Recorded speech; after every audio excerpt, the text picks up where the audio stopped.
So we did it last year with King Richard, but will Will Smith do it again with Emancipation? Let's talk about it.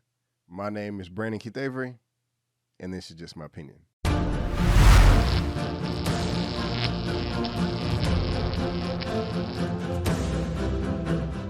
Hey, what's going on, everyone, and welcome back to another episode of Just My Opinion for my Emancipation movie review. And if this is your first time finding me and you happen to like the video, please give me a thumbs up and consider subscribing. So guys, I'm still a bit under the weather with my congested voice, so please forgive me. I'm going to do the best that I can.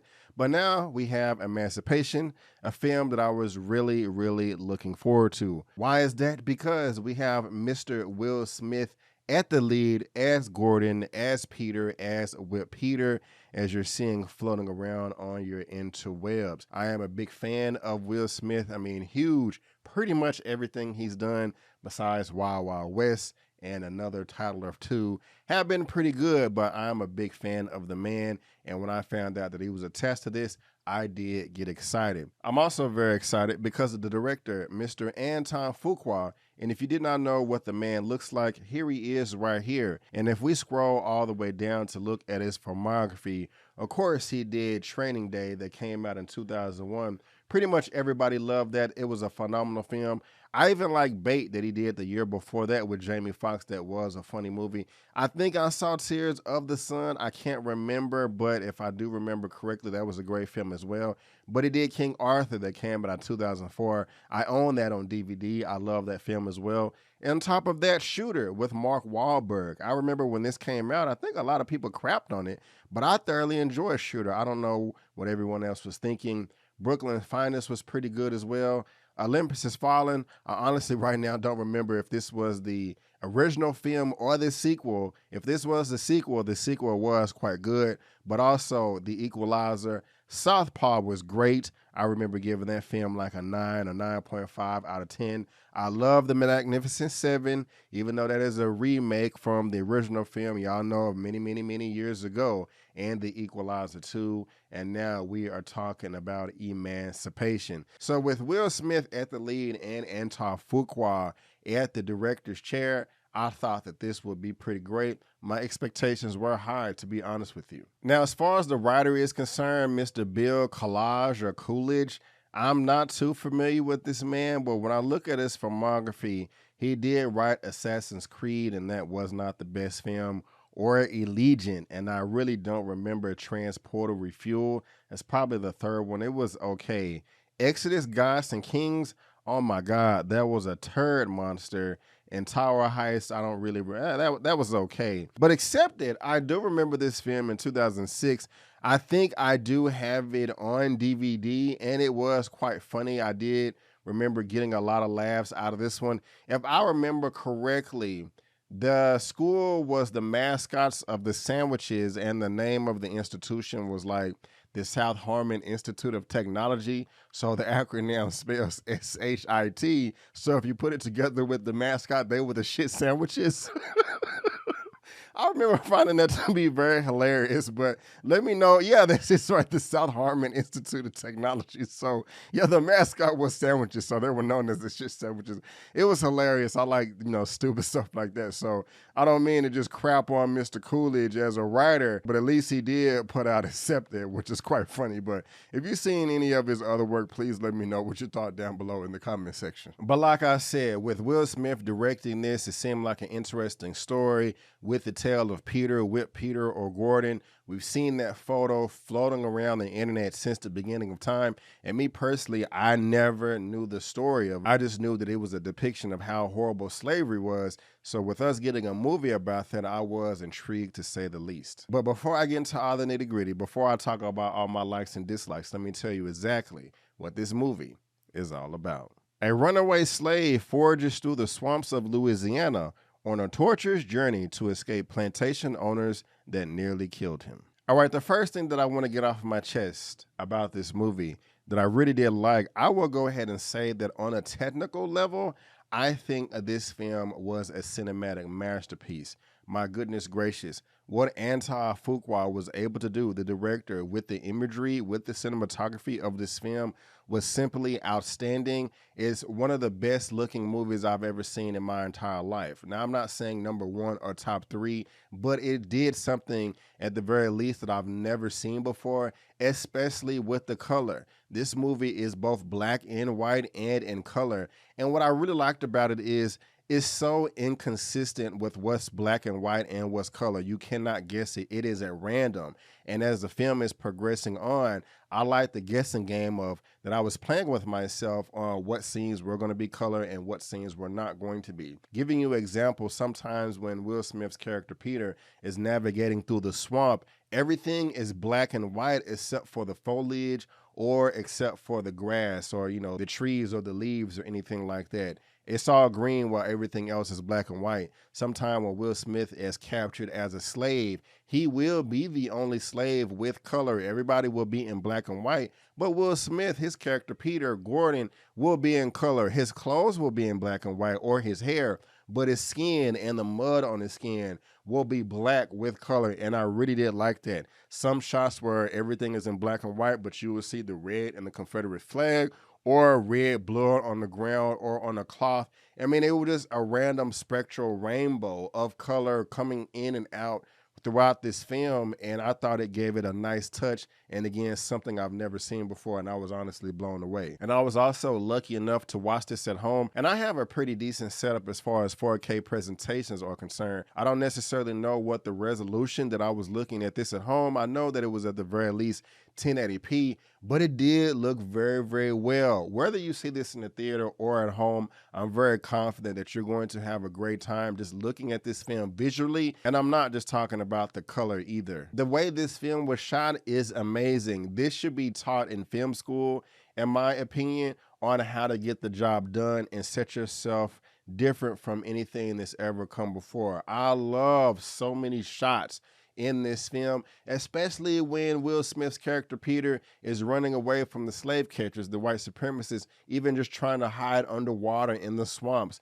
The way that looked visually was amazing. I loved everything about it. Now, Peter in this film does have an accent, and I will be honest with you, when I first reacted to the second trailer with Larry on my Movie News Roundup show that I host every Sunday, I was a bit kind of not turned off, but questioned it, like, wait a minute, why does Peter have an accent? I was kind of confused by that. I did not know, but it is Haitian French Creole, and there was a number of people that was confused about that in the comment section, and Will Smith actually did take the time to address that on his Twitter page. So I know a lot of people in the comments were confused by the accent. For me, that was a big part of being able to tell this story and to be able to add textures and fibers to the comprehension of what that Atlantic slave trade was like. The character is from Haiti.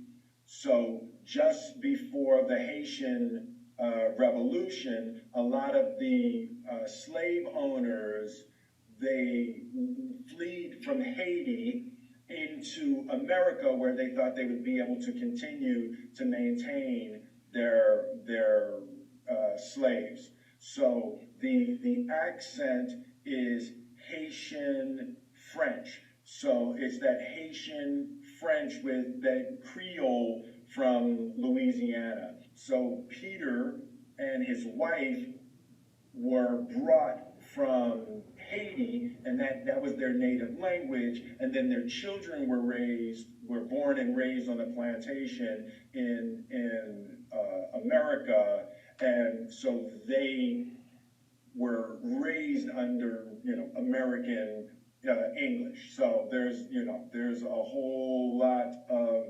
the diaspora of the African slave trade. Now, me myself, I don't have a problem with the accent. I thought it sounded just fine. And what I mean by that is sometimes when people try to use an accent in films and television, it can sound great sometimes, or it can sound really janky and annoying, and you really don't understand what the person is saying. That is not the case with Will Smith's character Peter or Gordon in this film. I thought he did a great job. Whether or not if it's realistic or not, I don't know. I'm not French. I'm not Haitian, but all my Haitian brothers and sisters out there, Please let me know what you thought about the accent in the comment section.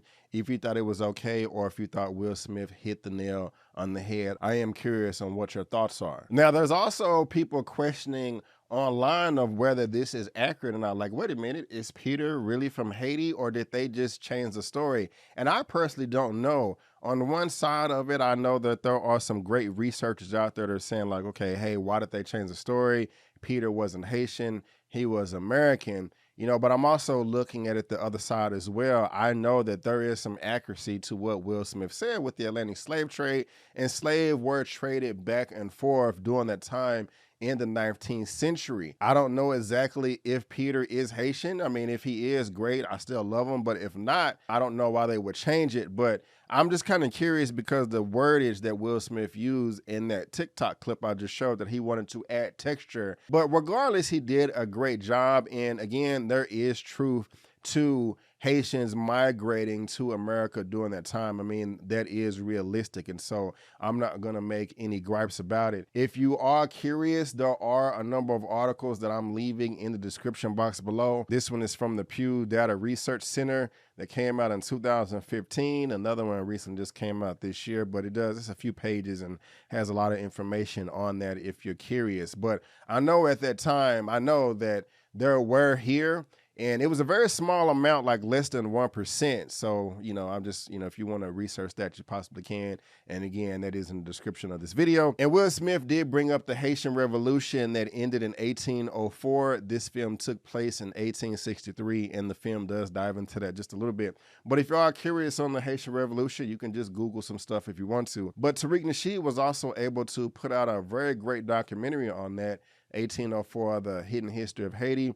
If you haven't seen it, I strongly recommend it. It's a really good documentary. It's one of my favorites from him, and so check it out if you haven't seen it or if you haven't heard of this. But while Will Smith is acting on screen as Gordon, as Peter, as Whip Peter in this film, Emancipation, he did a great job with the accent, and he did a great job with everything. His performance is outstanding. I loved it. I will go ahead and say that he may deserve to get nominated for another Oscar 2 years in a row. And I just loved his character. The fighting spirit that Peter had, oh my goodness gracious, I just want to take all of that and infuse it in myself. This man was brave, this man was courageous, and he was not a pushover. I mean, he was just like, he wasn't going to take no crap. There was one scene at the end where he's being ripped from his home, and he rips the boards from the side of his door, and I love that. I mean, he just was not a pushover, and I love that fighting spirit, like I said. I also really loved his faith in God. It was completely unwavering, and so I know a lot of believers out there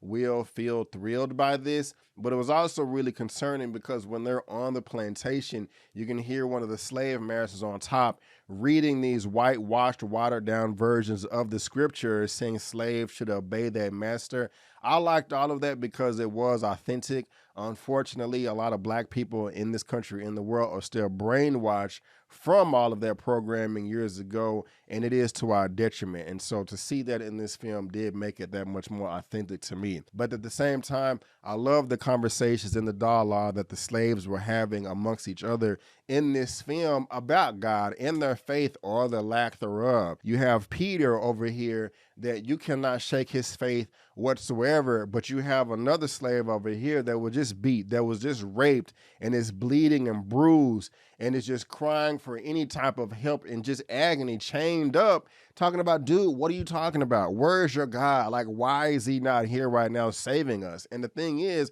I'm a believer myself, but I cannot get mad at somebody for feeling that way. And the performance that all of these actors, all of these performers was giving, were just making this another top-notch film for 2022. And I just, like I said, love the conversation, love that back and forth. And when I was watching this movie, I was saying to myself, man, you really don't know what this man is going through. And like I said, you can't blame him, but black people, don't let anybody tell you how to feel if they've never gone through what you've been through or what we've gone through. I mean, if you've never been bullied before, you can't listen to somebody that's never been bullied. If you've never been beat before, you can't listen to somebody that's never been beat before. Rape victims out there, would you want to listen to somebody telling you how to feel if they've never been through that horrific incident in their lives, I mean, you can't. And so that just spoke to me, this scene right here. And it was one of the most powerful scenes in the movie to me, especially with me being a believer myself, and just the truth and all the lies that we've been told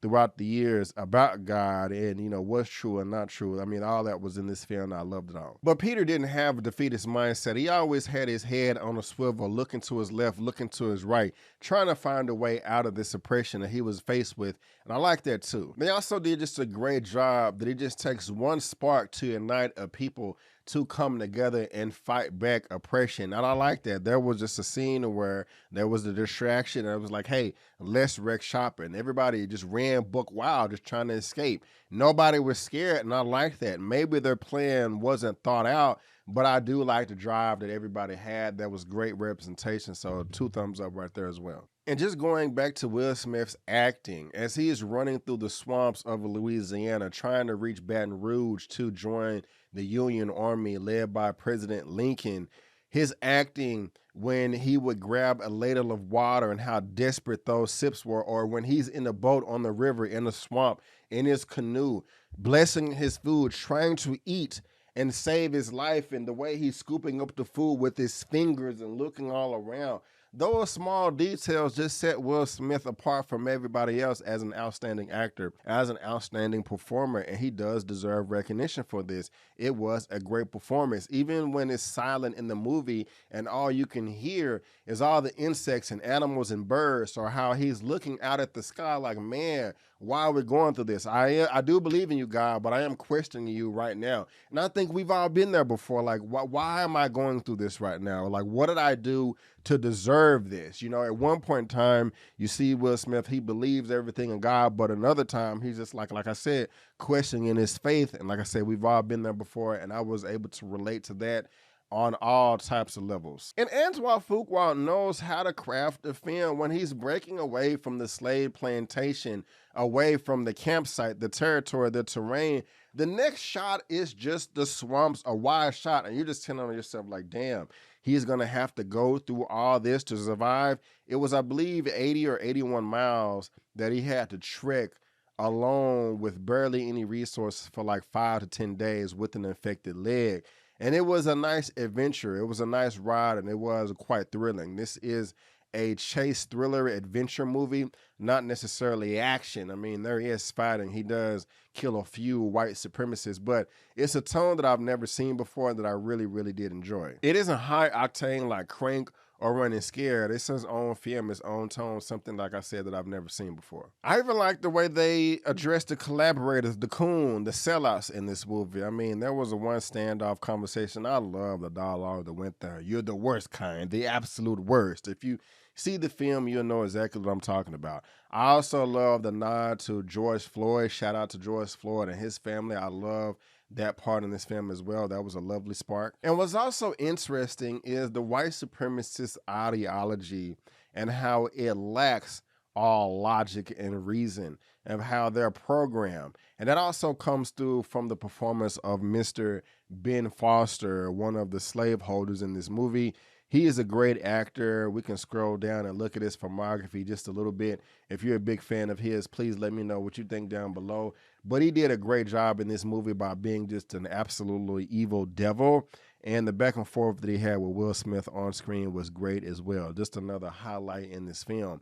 I don't want to spoil anything, but there was a conversation that he was having at a campfire about when he was a little boy, and it was just very telling of how people thought back then and how they still think today of Black people, and it's just horrific, but I still like that it was included in this movie. But this film also kind of feels like 2 movies put into one. I did see it twice. I was lucky enough to see it at home, and I liked it a lot more the second time around.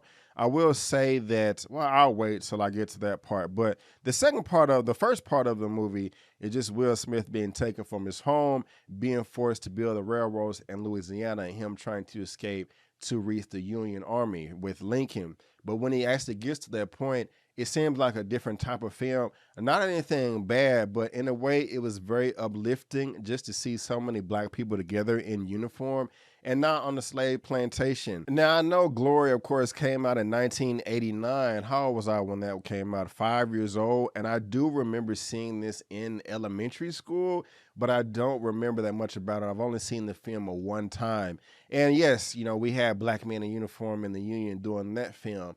But I really did like it in this movie, in this film, Emancipation. It was very eye-opening, I'll say, at the very least. But seeing all these black people together, man, you know, fighting for freedom, even though at the beginning of the battle, it was a bit painful to watch, just seeing them used as pawns to die. And of course, we know that Lincoln was not our friend and the real reason that he freed slaves just because he couldn't compete with the South. But it was still nice just to see all of them banding together. And just, it was brutal. And there is a lot of brutality in this film. It may make some people uncomfortable, not me. There are heads on spikes and they do show decapitated bodies, but it's not in a way that you can't stomach it, in my opinion. I mean, I was able to eat while I was watching this multiple times and it did not affect me in that way. I liked that it was authentic, but it wasn't too much that you couldn't stomach. But at the very beginning of the battle, just seeing the black people die, it was a little painful. I will be honest with you.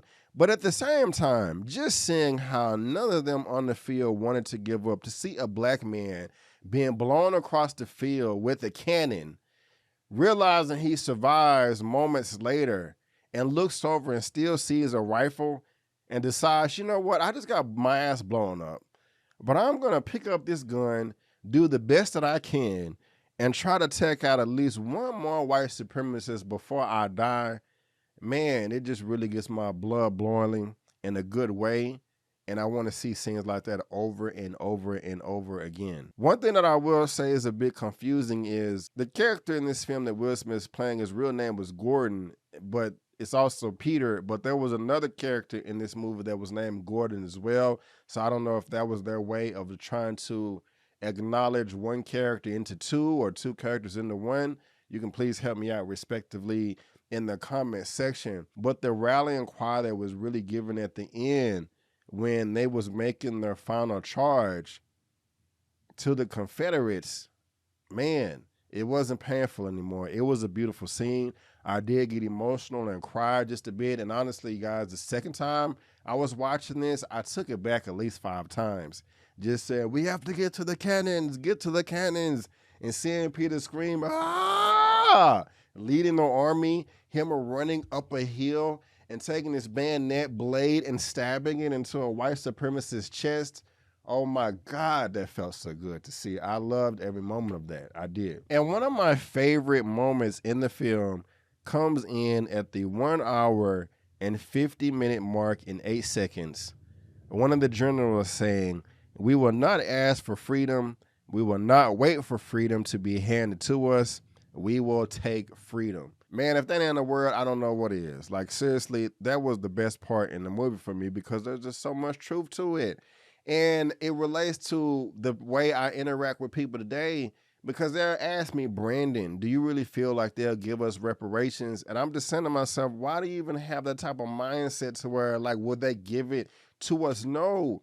Take the necessary steps to take it. They're not going to give it to us, just you're going to take it. And that's what I was thinking about when I was watching this movie. And no, I don't mean that a bunch of black people need to grab arms and go storm the Capitol or the building, anything like that. No, I only promote violence when it's self-defense. I'm saying through education, increase your knowledge through all levels of activity, especially through politics and economics, not just showing up every 2 to 4 years, checking a box.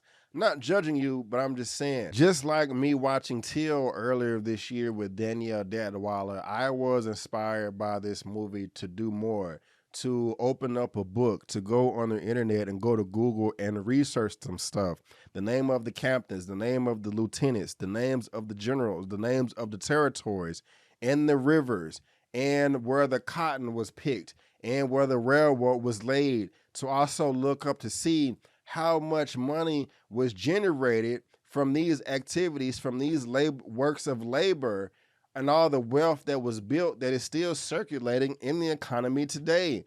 Guys, we did this for free. We are owed money. We are owed tens of trillions of dollars, and it's a debt that needs to be paid. There's just no other question about that. It's just to the point now to where I'm saying, like, I'm not going to argue with anybody about it. Would you argue with anybody saying that you need food and water to survive as a human being? No. If somebody said that you don't need food and water to survive as a human being, you would not listen to that person. You would stay away from them. Okay, this person is dumb and they don't know what they're talking about. Now, I'm not just going to go as far as saying that everybody that just doesn't know all the ins and outs of reparations is dumb and they don't know what they're talking about, but I'm not going to argue with them either, especially when the information is out there for you to easily research. I'm just watching this movie, just like I watched Till, like I'm watching my black brothers and sisters die and sacrifice themselves for nothing. Absolutely not. No, I cannot just sit on my behind and not do anything and just let them die, let the sacrifice just go for nothing. I can't. I really enjoyed this movie for inspiring me to no end, and I will watch this movie over and over and over again. I am so surprised that when I looked up to see what the general consensus was about this movie on Rotten Tomatoes, that it was at 50%. And right now it's at 49 at 71 reviews. And I'm just kind of confused by that. All movies are subjective and everybody's entitled to their own opinion. And I haven't read or watched anybody's opinion. I haven't read or seen anybody's reviews. And after I post mine, I cannot wait to see what everybody was talking about and how they feel about this. And I was talking to some people that they just didn't like the movie. I don't understand. I will admit the first time I watched this, there was something missing. It did seem a bit hollow as far as emotion is concerned, and not to say that it was emotionless, but the second time around, this movie gave me everything I wanted and more. I love this movie, and I'm not ashamed of it, and I'm very curious to, again, see what everybody else thought, because possibly I missed something, and that happens sometimes.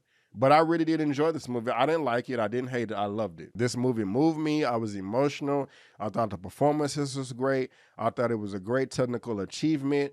Like I said, I'm inspired to learn more and research more and all the ins and outs and all of that. I mean, this was a great, phenomenal film to me. My only gripe is there was one young lady in this movie by the name of Charmaine Bingwa.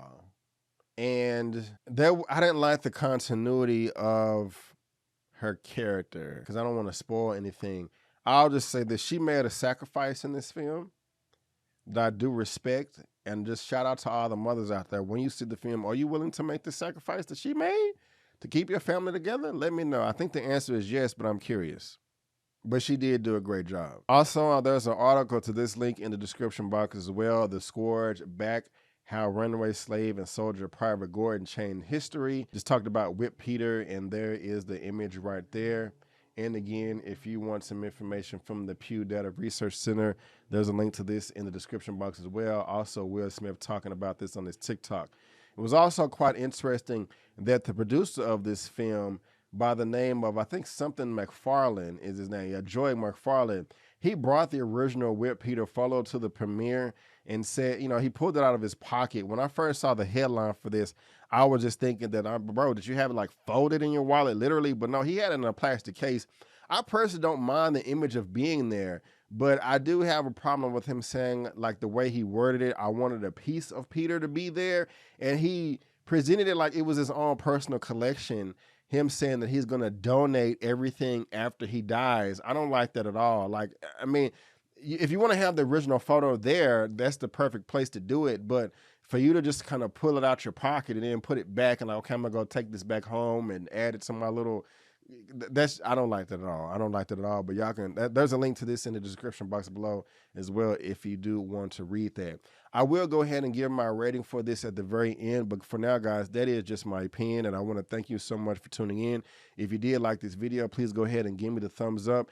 If you did like this video for real, and you do want others to see it, and you do want YouTube to promote it, there's ways that you can help. One is if you watch the movie from beginning to end. That is one level of activation. Another, second, is if you do give the film a thumbs up, like the video. That's 2 levels of engagement. The third level is if you leave a comment And the fourth level is if you subscribe. And the fifth is if you share. You don't have to do all 5 of those because you probably already subscribed and watched the video to the end. But if you want to leave a comment or if you want to thumbs up the video, that literally does help. And I would appreciate that because I'm trying to get to 50K subscribers as fast as I can. Also, if you want to see my Till review, you can with Danielle Detweiler. She deserves an Oscar as well. That is in the description in the pinned comments. But guys, I really did enjoy this film. And if you do subscribe to my channel, you'll get movie reviews, spoiler movie reviews, series reviews, a weekly movie news roundup show, trailer reactions, got my Black Panther Wakanda Forever footage right there. Welcome to Chippendales and some fresh out of theater reactions and interviews. But guys, if I had to rate Emancipation out of a 1 out of 10, I'm going to give this a 9 out of 10. Yes, a 9 out of 10. Again, I really did love this film, and I'm very curious to know what everybody else thinks and why they did not feel the way I did. But hey, I liked it, I loved it, and I hope you will too. But guys, again, I just want to thank you so much for tuning in. And before you go, don't forget that my name is Brandon Keith Avery, and that's just my opinion. Peace.